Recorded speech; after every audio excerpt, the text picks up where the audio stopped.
Agáta Kestřánková, čekání na vlak. Vítr nefoukal, slunce pražilo. Celé město bylo ponořeno do jakéhosi ospalého mlčení. Všude bylo ticho a prázdno.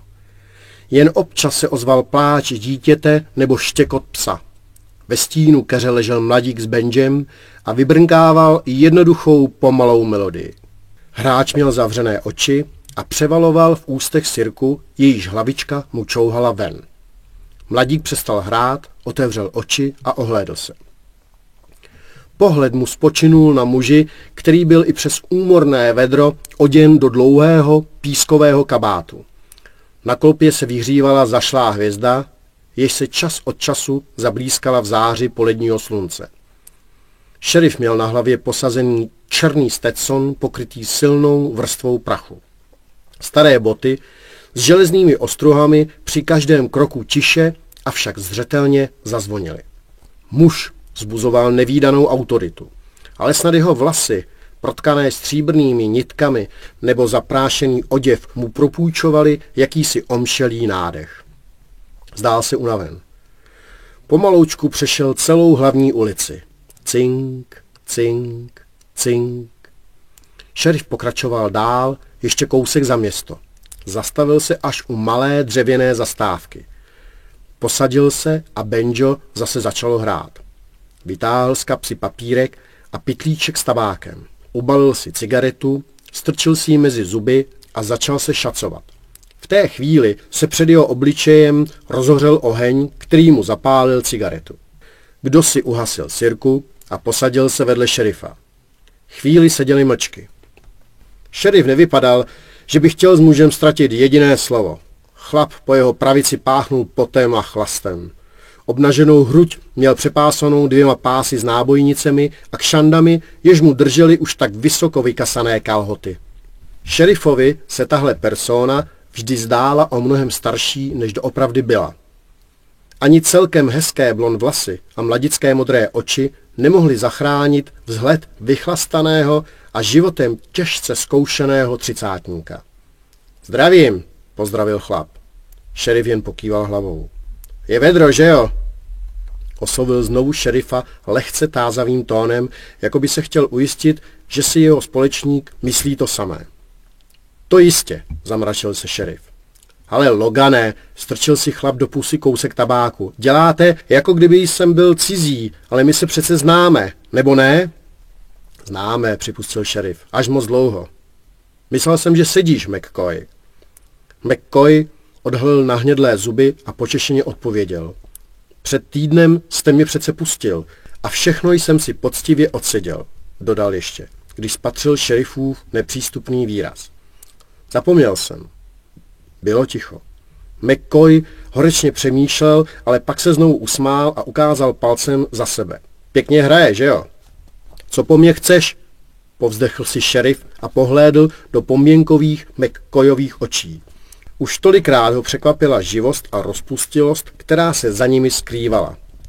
Nelíbily se mu. Nějak mu k celému McCoyovi nezapadaly. Dneska přivezou Jacka Kamince, konstatoval McCoy. Vím, čekám tu na něj, oznámil šerif a mocně si šlukl. Nerozkašlal se, byl zvyklý. Já a ostatní chlapi tady máme Kamince docela rádi. Je to dobrý kámoš. Rozumíte, že jo? Ujistil se McCoy, že jeho slova mají větší ohlas, než kdyby mluvil do zdi. Už dlouho nebude. Šerif na sobě nedal absolutně nic znát. Dostal provaz. McCoy sebou škubl a odplivl si na zem.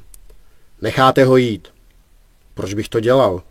McCoy sebou znovu škubl, ale tentokrát vytáhl z pouzdra, kterému viselo u pasu revolver. Nebyl však dostatečně rychlý a drnkání Benja přehlušil výstřel, který ozvěna odnesla až k uším občas poštěkávajícího psa a dítěte, jež se při tom zvuku znovu rozplakalo. McCoy upadl na zem a tiskl si zkrvavený hřbet ruky a s neskrývanou bázní v očích hleděl na svůj revolver, který s prostřelenou pažbou ležel na zemi u kolejí. Šerif zastrčil zbraň do pouzdra a típl cigaretu. Ubalil si novou, nevšímaje si skučícího McCoye, válejícího se v prachu. Máš ještě oheň? Otázal se šerif a vytáhl McCoyovi z kapsy sirky. Zapálil si a pak se zamračil. Co jsi čekal, idiote? McCoy přestal křičet, ale přesto zhluboka oddechoval a srdcerivně úpěl. Trhá mi srdce, když vidím chlapa jako ty válet se na zemi a kňourat. S těmito slovy vstál a sebral McCoye ze země. Když si dřepl na lavičku, začal opět vít jako zbitý pes. Šerif neměl náladu to poslouchat. Vytáhl revolver a zavrtal jeho hlaveň do míst, kde tušil pod zmačkanou látkou McCoyových kalhot rozkrok. Ještě kuňkneš a zůstane ti to. McCoy zmlkl a omezil se na přirývaný těžký dech. Krev mu smáčala už celé kalhoty a slzy mu tekly po tvářích. Ze spodního rtu mu tekl pramínek jasně zářivé krve od toho, jak se do něj kousal, aby nevydal ani hlásku. Ty se snad nikdy nepoučíš, McCoy, zavrtěl hlavou šerif. Příště z toho nevyjdeš živej, to si pamatuj. Chvíli seděli mlčky, když McCoy špitl. Poslali mě k vám, abyste nechal Kamince jít. Šerif si jen pobaveně odfrkl, ale McCoy pisklavě, avšak pevně rozhodnut dokončit, co začal, pokračoval. Nikdo v tomhle městě nedopustí, aby Jacka pověsili. Buď toho nechte jít hned, jak vlak odjede, nebo co, spražil ho šerif výhružným tónem. Nebo někdo pověsí vás. Hlesl McCoy a čekal ránu. Ta se ale nedostavila a místo ní se ozval zvuk tak vzácný, že ho měla možnost slyšet jen hrska lidí na celém širém světě. Šerif propukl v hluboký štěkavý smích. Smál se dlouho a trhaně, jako by ani pořádně nevěděl, jak na to. Pak ale ustal stejně neočekávaně, jak začal, a obrátil se McCoyovým směrem. Myslíš, že se nechám zastrašit od tuctu venkovských balíckých banditů a vrahounů z Horní Dolní? Cummins bude viset. Třeba hned zítra ráno. Zvu tě. Znovu se zasmál, tentokrát jen pro sebe, podvou si a ubalil si další cigaretu. McCoy seděl jako opařený. Oči se mu pomalu protáčely v sloup a dech kolísal. Ztrácel stále více krve, ale šerifovi to bylo upřímně jedno. Nebude ti vadit, když si ty sirky nechám? Já věděl, že ne. Banjo hrálo, dítě přestalo křičet. McCoy se zhroutil na zem. Šerif si ubalil a vykouřil 12 cigaret. V dáli bylo vidět kouř. Šerif se postavil vedle kolejí a zamával na přijíždějící vlak. Brzy bylo vidět obrysy lokomotivy a pak už souprava se skřípěním zastavila ve stanici. Z jednoho z vagónů vystoupil pohublý a vysoký, na pohled 100% odevzdaný muž s pouty na rukou v doprovodu 2 statných policistů. Zdravím, Logane, zahelekal jeden z nich a ukázal prstem na McCoye. Co je s ním? Šerif mávl rukou na znamení, že to nestojí vůbec za řeč, a chytil Jacka Cumminse za předloktí. Zdál se být duchem někde jinde a vypadal, že naprosto nevnímá své blízké okolí. Jedeme dál, oznámil druhý policista. Vodu i uhlí jsme doplnili v minulé stanici a ještě musíme doručit několik dárečků. Takže adios, Logane. Šerif jim pokynul na pozdrav a táhnout se Cumminse za sebou vykročil směrem k městu.